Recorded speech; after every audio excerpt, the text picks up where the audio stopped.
Technical Autotech में आपका स्वागत है। दोस्तों ये मारुति सुजुकी अर्टिगा है, 2012 का मॉडल है, प्योर पेट्रोल। तो ये गाड़ी स्टार्ट नहीं हो रही है और कस्टमर का कंप्लेंट है कि गाड़ी क्रैंकिंग हो रही है लेकिन स्टार्ट नहीं हो रही है।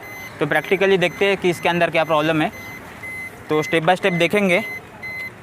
तो पहला तो मैं इसका इग्निशन स्विच ऑन करता हूँ। मैं ऑन किया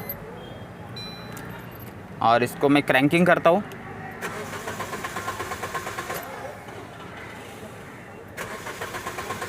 तो क्रैंक हो रहा है बराबर, लेकिन गाड़ी स्टार्ट नहीं हो रही है।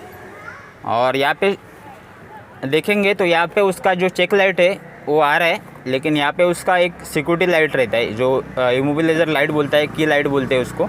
तो यहाँ पे ये शो नहीं हो रही है। ये इसको सम सेकंड के लिए आके चला जाएगा, लेकिन इस पर शो नहीं हो रहा है। वापस एक बार इग्निशन स्विच ऑफ करके ऑन करके दिखाता हूँ मैं। ऑफ़ किया, ऑन किया, तो यहाँ पे कोई सिक्योरिटी लाइट शो नहीं हो रही है। तो इस कंडीशन में गाड़ी स्टार्ट नहीं होएगी, क्योंकि इधर यहाँ पे सिक्योरिटी लाइट आना ज़रूरी है। और मैंने लॉन्च का स्कैनर भी हुकअप किया है और VCI कनेक्ट किया है ऑलरेडी मैंने। और आपको दिखाता हूँ मारुति इंडिया में। ओके,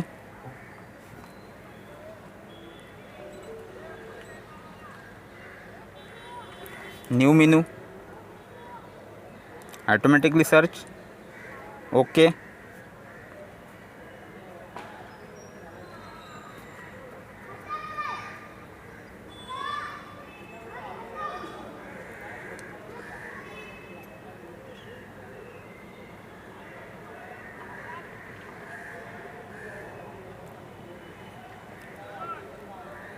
तो ये स्कैनर रीड भी नहीं हो रहा है।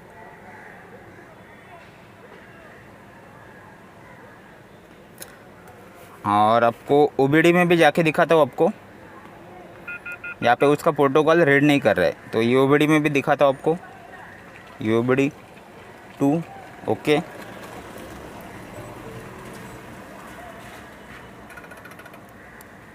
अब ये सब प्रोटोकॉल उसका फेल बताएगा।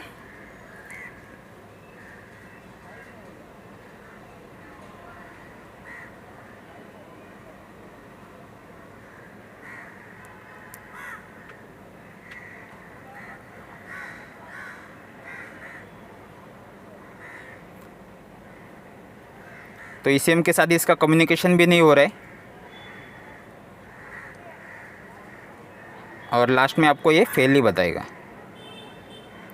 तो यहाँ पे एक्सेस फेल बता रहा है। इट मीन्स ये कम्युनिकेशन ECM के साथ नहीं हो रहा है। तो पहला अपन फ्यूज़ रिले वायरिंग चेक करते हैं। और यहाँ पे देखेंगे तो इंजन कंपार्टमेंट में इसका फ्यूज़ बॉक्स है, और अंदर भी ड्राइवर सीट के नीचे भी उसका स्टीयरिंग के नीचे भी उसका फ्यूज़ बॉक्स आता है। तो फ्यूज़ चेक करते हैं। तो ऑलरेडी मैंने सब फ्यूज़ चेक कर लिया है, इसका फ्यूज़ का इशू नहीं है। तो मैंने फॉल्ट को ट्रेस कर लिया है, तो आपको फॉल्ट भी दिखाता हूँ इसका। तो यहाँ पे उसका फ्यूज़ और वायर रिले का डायग्राम भी रहता है। तो यहाँ पे उसका जो रिले है यहाँ पे बता रहा है FI मेन। तो मेन रिले का पहला सप्लाई चेक करेंगे, FI मेन। तो यहाँ पे देखेंगे तो यहाँ पे उसका ये मेन रिले है। तो इसमें पहला सप्लाई चेक करेंगे कि इसके अंदर direct main ignition switch current और ग्राउंड आ रहा है क्या। तो इसका मेन रिले, और इसको आप तो इसका दो तीन टेस्ट करेंगे अपन इसका। तो पहला आपको दिखाता हूँ मैं। इग्निशन स्विच ऑन है ना, ऑन है अपना। और इसको मैं यहाँ पे टच करूँगा तो यहाँ पे ये टक टक टक कर रहे हैं, मतलब ये वर्किंग कर रहे हैं। वापस स्विच ऑफ करके ऑन करो। ऑफ़ किया तो ये टक टक आ रहा है। एक ये हो गया। और अभी दूसरा स्टेप में चेक करेंगे कि इसके अंदर पहला सप्लाई चेक करेंगे। तो उसके लिए CT 100 का यूज़ करूँगा मैं। और यहाँ पे देखेंगे तो यहाँ पे उसका 2 मेन आ रहे के देखेंगे। एक मेन आ गया 30, और यहाँ पे देखेंगे तो यहाँ पे भी तो 85 में भी उसका मेन आ रहा है और 30 में भी आ रहा है। यहाँ पे रेड लाइट शो हो रहा है और 12 वोल्ट बता रहा है। और ग्राउंड देखेंगे तो इसका ग्राउंड भी बराबर आ रहा है, मतलब 2 मेन और एक ग्राउंड बराबर आ रहा है। तो अभी रिले टेस्ट करेंगे।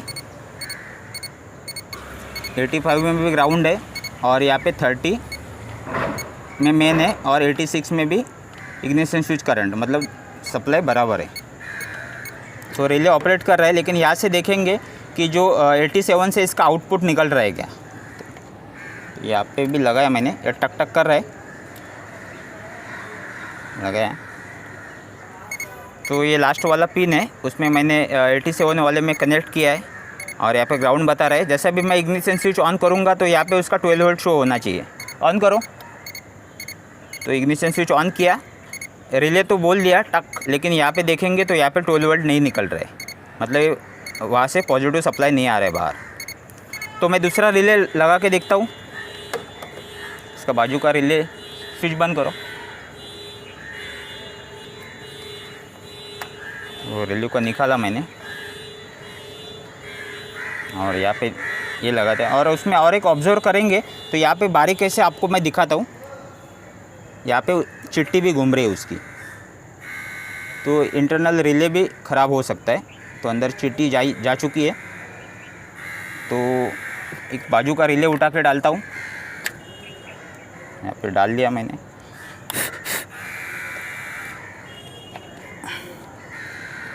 और देखते हैं तो ये ओल्ड वाला रिले में जो यहाँ पे जो 87 से जो आउटपुट निकलता है वो इसमें भी चेक करेंगे कि निकल रहा है क्या, क्योंकि ये रिले तो ऑपरेट हो रहा है, लेकिन एक पॉइंट, लेकिन यहाँ से जो आउटपुट नहीं निकल रहा है। तो यहाँ पे भी सेम प्रोसेस करेंगे। तो यहाँ पे मैंने कनेक्ट किया, अभी ग्राउंड आएगा, मैं इग्निशन स्विच ऑन करूँगा तो यहाँ पे 12 वोल्ट आना चाहिए। तो दिखा, इग्निशन स्विच ऑन कर, यहाँ पे 12 वोल्ट आ रहा है। और अभी देखेंगे कि सिक्योरिटी लाइट आ रही है क्या। और इसको मैं स्विच ऑफ करूँगा तो ये 15 सेकंड के बाद ये कट ऑफ भी होना चाहिए। स्विच इग्निशन स्विच ऑफ कर, ऑफ किया, ऑफ कर, अभी ऑटोमेटिकली कट ऑफ भी हो जाएगा।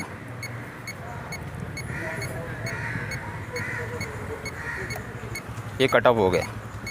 तो ये ओरिजिनल प्रोसेस है चेक करने का। ये कट ऑफ हो गया, इट मीन्स ये रिले अभी बराबर काम कर रहा है। और ये ओल्ड वाला रिले है, शायद इसके अंदर चीटी गया रहेगा, और चीटी ऑलरेडी है भी, आपको दिखाता हूँ मैं। तो यहाँ पे बारीक बारीक चीटी यहाँ से घूम रही है, तो रिले के अंदर जाते हैं और रिले बराबर काम नहीं करता है। एक पॉइंट चलेगा तो एक पॉइंट नहीं चलेगा। तो यहाँ पे देखेंगे तो ये पे चीटी है।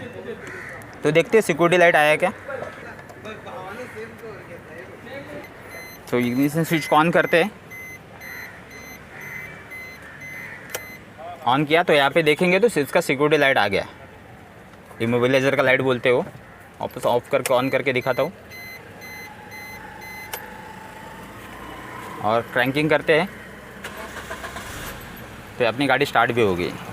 तो ये रिले का प्रॉब्लम था, तो अपन 2-3 टाइप से उसका सप्लाई अपन चेक कर सकते हैं। और स्कैनर भी दिखाता हूँ आपको मैं। तो ECM को भी रीड करता हूँ मैं। तो रीड हो रहा है, MT पार्ट नंबर शो कर दिया, रीड फॉल्ट कोड, तो नो DTC। तो अभी स्कैनर भी रीड करने लगा है। मेन रिले ख़राब रहेगा तो उसका ECM के साथ कम्युनिकेशन नहीं होएगा। तो उम्मीद करता हूँ कि आपको समझ में आया रहेगा। जय हिंद दोस्तों।